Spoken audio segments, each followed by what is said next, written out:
Thank you, Rupert, and thank you for the ladies on the panel, who I'll introduce to all of you in a moment. So my name's Eric Baber. I'm the Product Training Director with Cambridge University Press. As some of you might be aware, I also have a long-time involvement with IATEFL, the International Association of Teachers of English as a Foreign Language. There's a name and a half. And what we'll be looking at is, so what does success look like? We've heard 2.5 days of rich and varied number of talks. Obviously, a measure of success is language. And here are some of the talks that we've heard on that subject. Real-world English, what should we teach?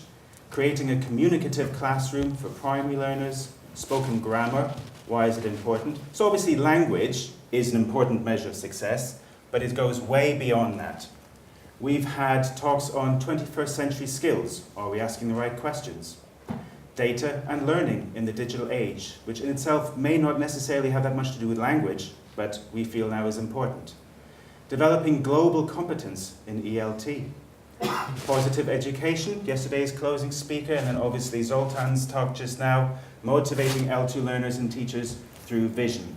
So I'm joined here, and the people who are actually going to be doing the bulk of the hard work is Laura Patsko. You may have seen already in the program. She'll be speaking for about 7 minutes as part of this panel now on how can research help us define success. We'll then move on to Lenise, who is the National Director of Language Programs of UVM in Mexico. And she will be talking about what skills and competences should be included in the evaluation of students.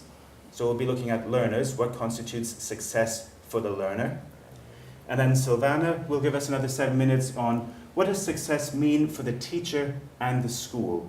What should they be held accountable for? There'll be lots of time for question and answers, and I will have a task for you to do as well. We'll be pulling together some of the strands of this conference, and we'll be looking at, when all is said and done, when we look at all of these different factors, what actually constitutes success for the whole learning process. So, Laura, could I pass over to you, please, to talk about how can research help us define success? So I've got 7 minutes. You've got 7 minutes. Go. Ready? So I'm talking about how research can help us define success. And when we hear about research today, we often hear about the concept of big data, this idea of gathering and mining enormous data sets to help us discover general patterns, which might then be turned to some kind of rule which we can apply widely or even universally to guarantee success, which sounds great. Right? And it is useful to try and simplify the individualism of learning by looking at what the masses and the majority have in common. But learning is nevertheless a very personal process. And from person to person, there's considerable individual variation. So when we conduct research into learning to try to define or discover what constitutes or what promotes success, there's a balance to be struck between identifying some general principles of effective learning, and then identifying and hopefully addressing individual parameters and practices, which also play a significant part.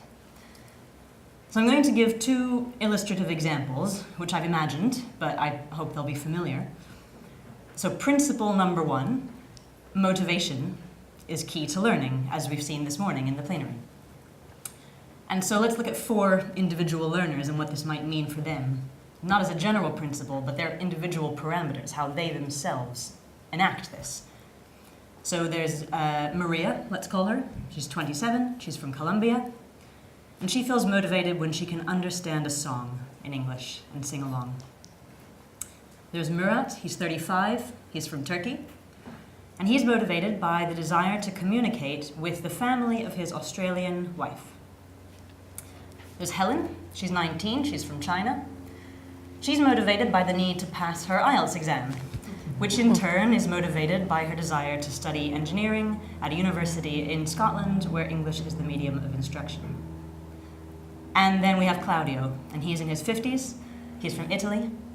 He works for a German company and he travels a lot on business. So he's motivated by the need to understand and be understood by fellow business people around the world. So we have this one general principle that we want to research is motivation, and we might start with a very general question as well, what will motivate my students? but we also need to research on a more focused level how that looks in practice for individual people. And principle number 2, my second illustrative example, we know from research that effective communicators select from and adapt their language according to their audience. So, using our same 4 examples, for Maria, she has a great knowledge of informal and figurative and poetic language from her love of music, but she's worried about her upcoming job interview because that's a very different audience than her shower when she's singing. Then there's Murat. He knows a range of respectful ways to address his wife's parents and a range of more romantic ways to address his wife. And to his children, he speaks in Turkish. So also a conscious, informed choice about language according to his audience. Helen knows the distinctions between formal and informal expressions very well, which is likely to lead to appropriate choices when she's writing in her exam. And Claudio is very fluent and very accurate in business meetings and giving presentations, but less confident at social English, for example, when he's taking his clients to dinner. So we know from research that it's very important for all of these people to be able to adapt their language according to their audience and their context. But what we also need to learn from research is what that means in a wide variety of contexts for a wide variety of audiences. So each of these learners would define their learning success quite differently. And when we conduct research into learning, we need to reflect and to respect this variation. Because while research can help us derive general principles, the way they look at the level of an individual learner is quite variable. So in my view, this means that general principles can be addressed in, for example, materials and classroom tools, learning tools. And the individual parameters can be defined and addressed best by people, by teachers, and by the learners themselves, of course. So the research that I do in my job at CUP looks particularly at the interaction between these 2 areas. So if reality is so complex, then how can research actually help us define success? And I think perhaps the most important thing to remember is that the definition of success is determined, first of all, by how we've defined our goals and what vision we have, as we heard this morning. And that means that we need to ask the right questions, and we need to be sensitive to inherent and to inherited assumptions. For example, one inherent assumption in the question I was once asked, how can stories help children learn a second language? Inherently, this assumes that stories can help them learn a second language, and that may be true, but when we're formulating our questions for research, we need to be quite specific, or we won't get specific answers. An example of an inherited assumption. How can we make sure our students will be understood by native speakers? This assumes that the people they're interacting with and listening to them will be native speakers, which in 2016 is probably not often the case. So assuming we've got clear questions, what tools can we use for our investigations? Just a couple of examples of things that I've used in my own work answering a wide variety of questions. Questionnaires. Again, remembering to ask the right questions, and the importance of designing a questionnaire cannot be overstated. Classroom observations, very useful for looking at teacher behavior and any possible gap between teachers' beliefs and their practices. Metadata from digital environments, so the time spent on task, number of attempts, and so on. And the researchers themselves, of course, are invaluable. I have to say that, of course. Because it's not enough to have data, you need to interpret it. So to summarize, the definition of success hinges on the definition of goals and asking the right questions, because there are many factors involved and lots of individual variation. So the most important thing is not only asking the right questions, but then also interpreting the findings appropriately and sensitively with reference to a particular context. Thank you.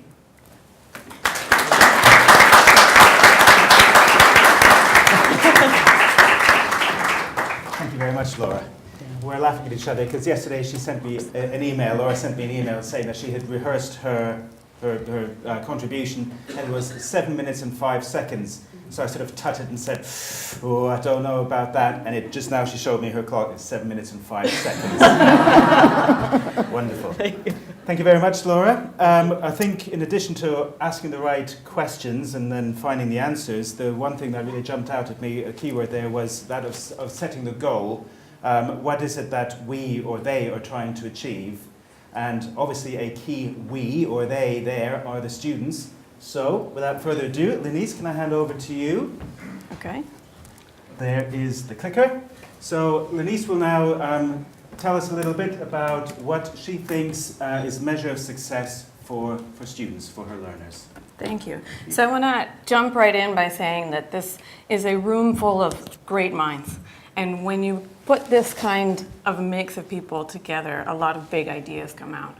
And I'm going to break the mold a little bit in the presentation and actually provide some slides because I was thinking about this idea of debate and discussion. And I'm going to throw some comments up there that not all of you will agree with. Hopefully, not all of you will not agree with it, because then I'm in trouble. But some key ideas that I want to share with you about this idea of success in what we are looking at in competencies and skills with our students. So perhaps afterwards we can debate about them. And there is a caveat to what I'm going to say.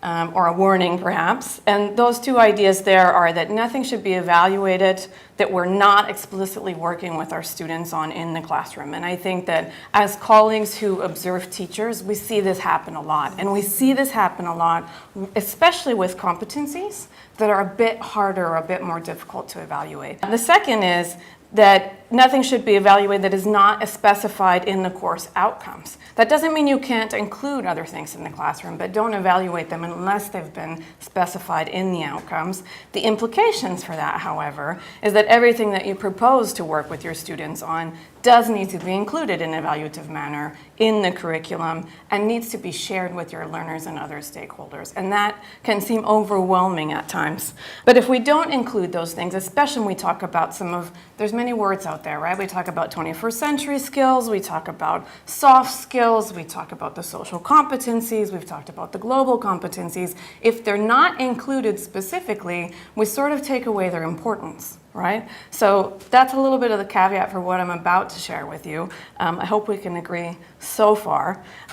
So coming back to the question, what skills and competencies should be included in the evaluation of students when we're looking for success in English language learning, I wanted to share with you sort of a quick idea of what I see as skills and competencies. These don't come from necessarily one specific source. That's why they're not quoted there. So I'm not going to quote myself, but these are my ideas coming together from what I have read about these two ideas. And I think it's a pretty good definition that a skill is something we can use in the classroom to carry out predetermined results. Okay, the language skills, we really know where we're trying to get to with the language skills. Even some of the sub-skills when we talk about pronunciation and whatnot, we have a predetermined result for where we want to be with those skills. Whereas competencies discuss more the how of how we're working with our students. These includes things like abilities, behaviors, attitudes that lead to being able to fulfill complex demands in language learning, right? And I would propose today that our responsibility as language teachers goes much farther than just language. I think that we can agree with that. We've been talking about it all week. What I want to talk to you a little bit about is that in my experience with teachers, and I come from a small school in Mexico, I work with about 1,500 teachers. We have 140,000 students, and I spend a significant amount of time looking at what teachers are doing in the classroom. But what we do is that these traditional methodologies or communicative methodologies are sort of built around us discussing foods, hobbies, what we like, what we dislike, our families, our jobs. The reason that happens is because we're very comfortable sort of putting the language into topics or chunks, despite the fact that providers of materials like Cambridge provide very nice communicative activities. What we see in the classroom is that the teachers sort of leave those as the extra. At the end, we might never get to them. It's easier to work with what I like and dislike, and it's very difficult to bring in those higher level or higher order thinking skills into the classroom. However, my proposal is that when we look at competencies, we do know what our students are capable of developmentally at the different ages that we're working with, and there's no reason we should take sort of these chunks of language and make them easily to digest by taking the academic discourse out of the classroom. And what I mean by that, and I think that this is where some of you might disagree with me or might think I'm nuts, I want to give a nod to Silvana and say that, first of all, I am not proposing that we all move towards a CLIL sort of teaching strategy. We're probably all not ready for that, and we're probably not ready for the same level of thinking activities as we might be in other classroom areas. And I also want to say that curriculum programs need to be built around the needs of the students, okay? And that is both the perceived need, but also the real need of our students, okay? And that means that no program is one size fits all, and we have to get better at adapting our programs and stop covering the book, right? Which is what you probably hear from your teachers as I do. I hope so, because I don't want to be alone in this when the teacher will say, I just have to cover the book. That's not really what it's about, okay? But on the other hand, if the student doesn't need it, if it can't be achieved, or if it's too lofty of a goal, and yes, I mean competencies as well, then don't include it, because you need to be realistic about what you're teaching. So what I do propose, however, is that we can get beyond the I and the me, which is our comfort zone. It's easier to work with. Students feel motivated because they talk about themselves. And I was just in a wonderful talk about changing the way that we look at language learning for those of you that were in the Seoul classroom. That was just amazing and really fed into what I'm talking about a little bit today. But we oftentimes talk about, how often are we not talking about how do we keep them motivated? We struggle to make the class interesting, even though we're always talking about them. So something just isn't working right. And my proposal is based on these ideas by Byram, who talks about intercultural communicative competence. These are some of the competencies that he proposes we can include in our language teaching and learning that are directly related to competency. If you haven't looked into those, please do. They're very interesting. But I wanted to talk to you of what our experts have said to us this week, because it's been fabulous. I'm sure you all agree. And we heard Dr. Sue Swafield very early in the conference that talked about these competencies. If you look at these, they're very close to what we try to do in the classroom. And this is about leadership theory in learning, right? We also have, and these are big ideas, Carrie Jones, if you heard Carrie Jones, how do we get learners onto this track? By asking questions, the importance of getting our students to ask questions. And maybe the answer isn't the most important piece of that, right? But helping them learn how to answer those questions. Ben Goldstein, if you were in that talk, he talked about global competency, and he alluded to what I mentioned before with the Byram ideas, that this is the newer idea in global competency, how we connect it to language. That learners, as we're teaching now, are not necessarily required to respond to or integrate thoughts and feelings into what they're doing in the classroom. Michael McCarthy, of course, co-construction, facilitation of interpersonal bonding, negotiation of meaning, the flow of working with language. And Simon Ward, of course, with positivity and how the question, have we taught curiosity out of our students? Those are all those competencies that we need to think about. Someone once said to me that the skill of a good leader is to steal shamelessly the things that you like and work well. So I'm going to steal his final quote and just leave it up there for you to take a look at. If we can believe that this is true, then the way that we need to teach for success in the classroom with our learners needs to change, and it needs to be focused on these competencies. And that is my challenge to myself, to my institution, and to the rest of you, and I hope we can talk about it when we're finished.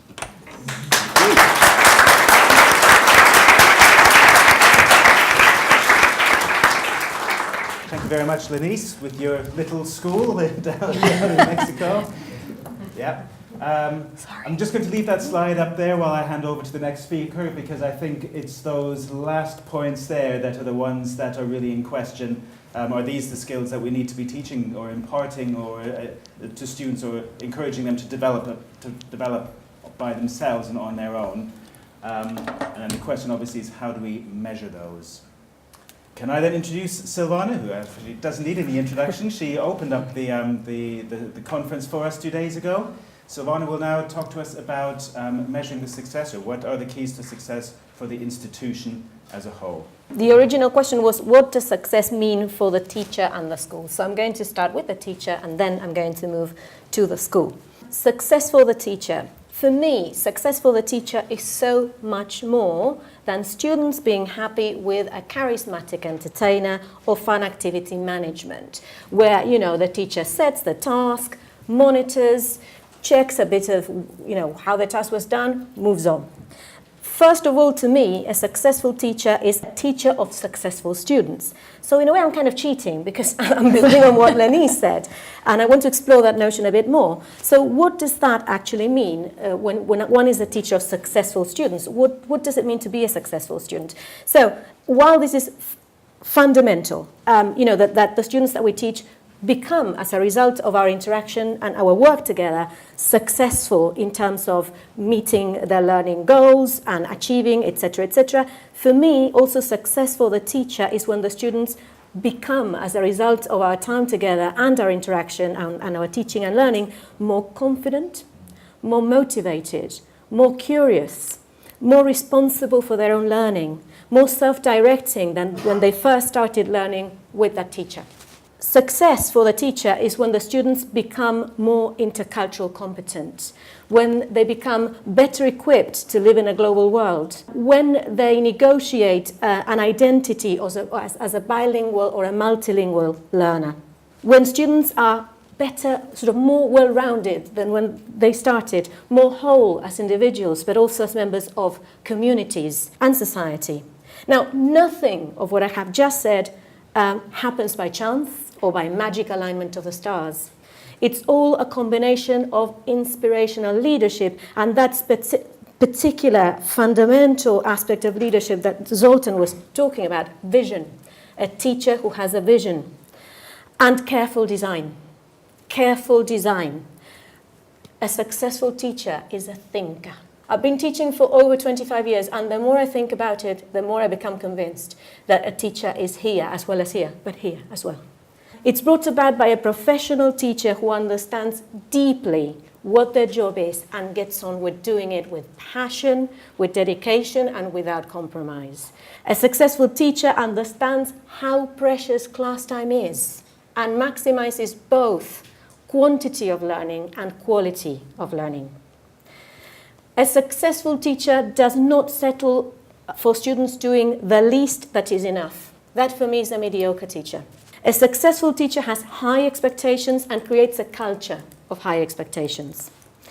A successful teacher makes learning visible to everybody, to them so that they understand where to go next, but also to the students themselves, to the parents, where that is important, to everybody. A successful teacher understands when leadership means rallying the troops and being at the front, but also when leadership means letting the students take center stage. Beyond the classroom, a successful teacher is a key member of a school team, one who owns the ethos of the organization, a problem solver, a constructive suggestion giver, a consistent role model of professionalism, somebody inspirational, but also a career-long learner, an experimenter, an innovator, a keen consumer, but more importantly, a keen generator of knowledge about teaching and learning, and insights about education, an expert in their own context. The accountability question. I think teachers should have an important level of accountability for student success, and I said on Wednesday that this should be tighter in our industry. I think a teacher who really isn't interested in success as learners being successful, needs to ask themselves the question, how did my teaching influence that success? And, you know, in different conversations with the managers and the peers, this question should be asked, and we should be asking that question more to ourselves. Success for the school. A school is successful, obviously, when students are successful. So back into the same question, or the same matter. But for me, a school is successful when a school is able to create and maintain the right conditions for everybody's significant learning to take place. Not just the students, but also every member of the staff in that school. And also to engage with the parents.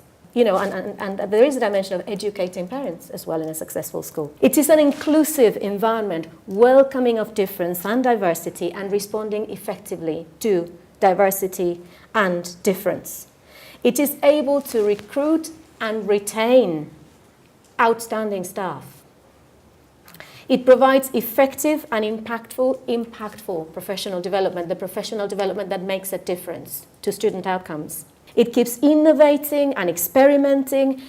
A successful school is forward-looking and future-looking. And again, its vision and its ethos and observable behaviors are congruent. And it works on that congruence. It asks itself, is my vision, are my values the same as my practice? It engages actively and creatively with all relevant stakeholders, but it does not bend or compromise its core principles. And finally, a successful school inspires other schools and collaborates with other schools very closely. It believes in collaboration above competition. The accountability question. Of course, schools should be able to measure their impact, but not just their impact, but also what value they add to the learner and their lives. How am I doing for time? Because I'm finished. Really? Fantastic. Okay.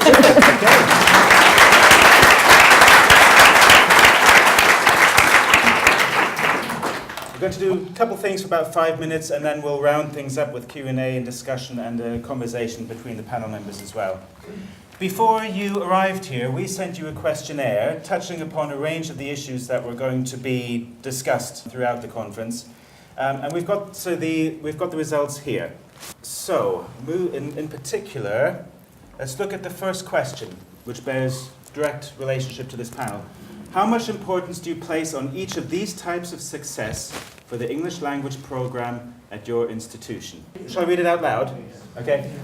Number one there, positive atmosphere among your teaching staff, good student attendance rate, high scores in student satisfaction questionnaire at the end, good results in terms of university entrance or employment, positive feedback from the parents or sponsors of your students, good retention of your teaching staff from year to year, high scores or pass rates in international English exams, then high scores or pass rate in national English exams, and the last one, positive feedback from teachers, tutors of other subjects in your institution. What I found really striking is that the top three, for you, had nothing to do with language. Okay? I was expecting high pass rate on international or national exams to be one of your key measures of success of your students and therefore your institutions. They were there, but they weren't in the top three. So the top three measures of success, as identified by you, are the soft skills, perhaps, the non-directly related to language. Positive atmosphere among your teaching staff. I think Silvana will applaud that. I think you should be pleased about that. Good student attendance rate. Interesting. It is a measure of success, and for you is clearly an important one. And high scores in student satisfaction questionnaires. I wonder how much of that is to do with the commercial environment that we all operate in nowadays. If the students aren't happy, they'll go somewhere else, and that's a fact of life. I'll just zip through a couple of the other questions. They're not directly relevant to this panel. I'd like to dwell on this one for a moment, because we've spoken about motivation quite a lot. So how much impact do each of these factors have on the motivation of your students? Very interesting to us as publishers. The top one is topics and texts that are intrinsically interesting to them. Okay, and I'd say that's a 50-50 job there between the teacher, who may use his or her own material, and obviously to us as publishers. Secondly, more interaction and communicative activities in the classroom. I find that really interesting, because one thing you hear regularly, if informally, from teachers is that pretty much every teacher says, my students want more grammar. They want more grammar, and maybe followed swiftly by they want more vocabulary. But here, what increases their motivation seems to be more interaction and communicative activities in the classroom. Third, then, constructive feedback, guidance on what to do next. So the teacher as a guide, perhaps. More multimedia resources and activities. Role models who are similar to the students themselves. More links to students in other countries. And then finally, frequent testing. That's the bottom one. I'm not surprised. I can't think of very many students who will be motivated by that. It's a fact of life, it happens, but it's not exactly one of the most thrilling things to be doing. Over to you. Do you want to shout something out? What to you constitutes success for learners, teachers, or institutions? Any one of those? We were discussing the word success itself, that success is like a point in time. And it doesn't, it's like, okay, you've achieved success. Whereas achievement is a process-oriented word. And success doesn't seem to embody a process. And we were saying that for all three, for learners, for teachers, for institutions, one of the key words is progress, along with output, of course. But what does success look like? Well, success is progress. It's achievement. Small steps, but with output. Very nice. Okay, so before I hand over to you, Silvana, is there anything you'd like to add to that? Because I know one of the things that you are keen on when you go in and work with institutions is exactly that it's a sense of progress. Is there anything you'd like to add to that? Or? Yes, I think success is also an endpoint, if you like, of that process, of that particular process in time. So yes, you progress, you achieve, and at the end you succeed, which is also the end and the celebration. So I don't dislike the word success, and I think it works for people. People like success. They connect with success. So maybe a progress punctuated by points of success as a pathway. Okay, sorry, lady over there perhaps? Well, success is empowered teachers, because when the teachers are empowered, then they can create an atmosphere for their students as liberated individuals. Because no gadget on this planet, no translator on this planet can express your feelings the way that you should be.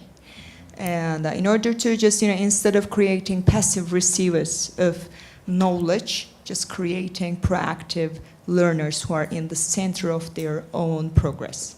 That's what we understand. Thank Okay. you. Excellent. Yes, thank you. I think one of the things that we sometimes overlook is sustainability, and I don't mean that in terms of the environment, although that's important.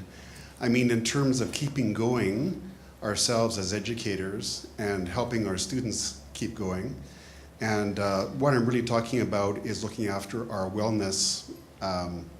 So looking after ourselves as educators, looking after our teams, looking after each other, because that's the only way we're going to go the distance over the years and keep the shine in our eyes as we keep doing the same job again and again.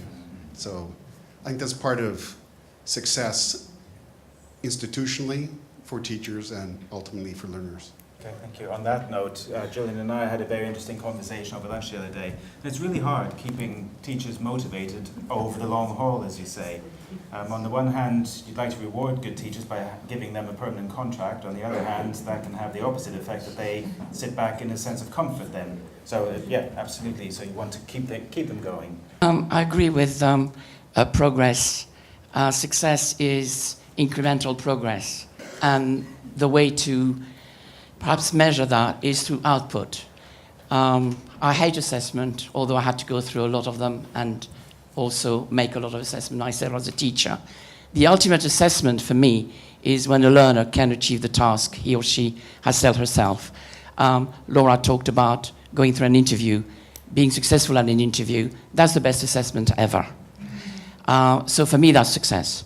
Now, I think a teacher and a learner are interdependent. And actually, a teacher is much more dependent on the learner than the learner is on the teacher. Because the teacher, when she succeeds, or he succeeds, then feels a loss. A loss because the learner has gone away, flew the nest, and has become totally independent. Some of them turn around, smile at you, wave, and may say thank you, but others just forget and go away. But we know that they have succeeded, and that loss, in fact, is a gain. So first of all, thank you to the panel. That was thank you for sharing your thoughts and stimulating ideas and for the questions. We didn't get very far with our discussion, but we initially sort of reacted, had to sort of reset ourselves to kind of think about success and learners. And when we did that, we centered our discussion first around goal setting. So obviously success is obtaining goals, but how those goals can be radically different.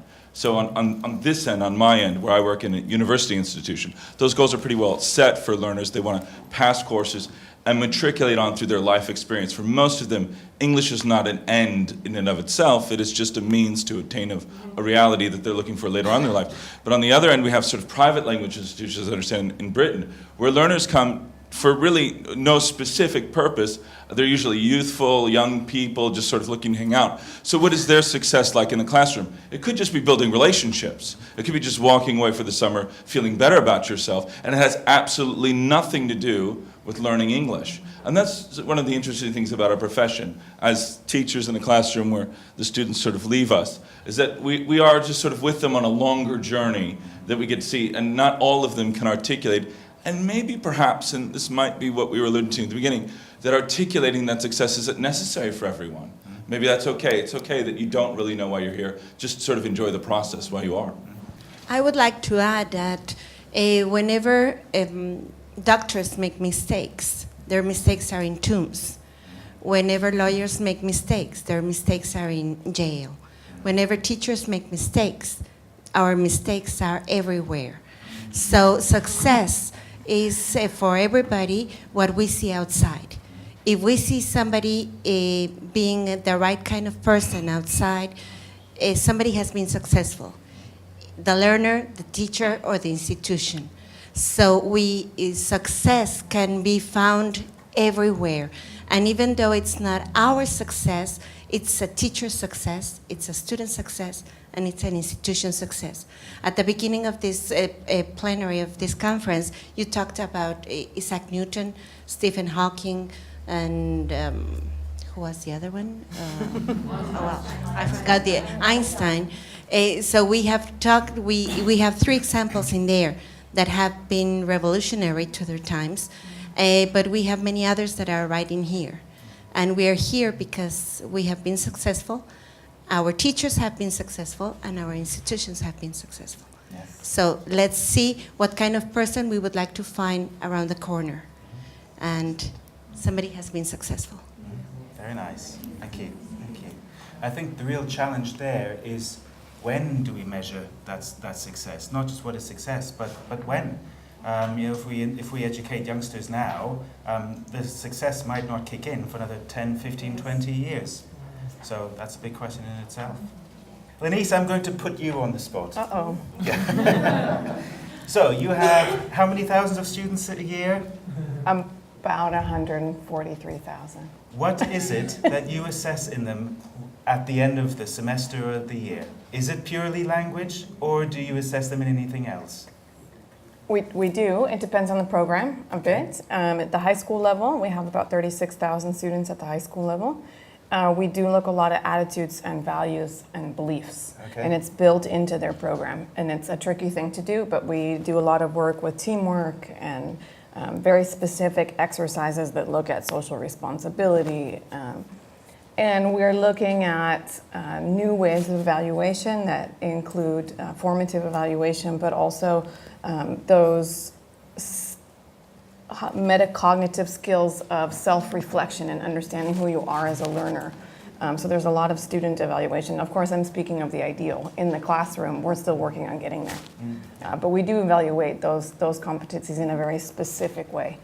And in the undergraduate programs, we look at, again, it depends a bit on what undergraduate program they're in, but we look a bit at those skills in a less intentional way, and this is what I'm calling our year of the revolution, where we're trying to figure out how to include those competencies in a very specific way in the classroom with the learner who isn't necessarily as invested in the language itself as they might be in other interests. Okay. Is that okay? Well, that's very impressive. Well done. I think what really strikes me there is that you must be very embedded in the overall teaching and learning ecosystem, because those values cannot merely be taught through the channel of ELT, but it also has to be embedded in the overall learning process. I think that I can safely say, and anyone that knows our institution, I think you might agree with me, that we are trying to set the bar for success in UVM, and things are changing, and things are changing in big ways, because other areas are turning to look at what we're doing in language. In fact, I have a leadership team with some of my coordinators, and that has just sort of gone viral around the institution. Leon and his team are involved in some of that, and other directors are looking at what we're doing in language to see how they can increase those same competencies in their teaching.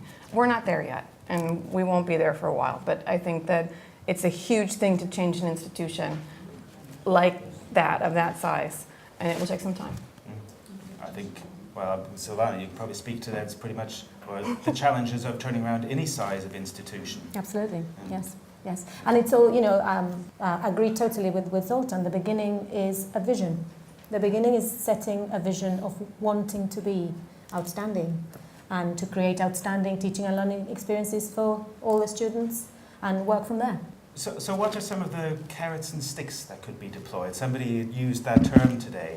How do you get an institution from where they are now to the vision that is set? Well, there are external, if you like, carrots and sticks, which is, you've got accountability systems in place, like inspections and things like that. So the success of making progress from good to excellent is a good one, for example, and to take people through that process of we want to achieve excellence. We want to, and in the same way to do that for the organization. And when that happens, it's amazing. But also, the pride, for me, the important is the internal motivation of each member of the organization of wanting to do the best, to do the best possible job for our students. And, yesterday Sue was talking about moral purpose. And that's much more important than anything else, to just keep in touch with what is it that makes you get up in the morning and, and why you're doing this. And constantly going back to that as well. So two things, sort of, the measures and the external and positive feedback and, and celebrating success and making people aware that they are making progress. And when I say people, I mean students, I mean teachers, that, that they have developed, that there is a connection between the professional development that we are doing and transferability in the classroom. So all that put together, but always guided by a sense of we want to do the best job we can. Wonderful. Well, in which case, thank you very much to Laura, Lenise and Silvana.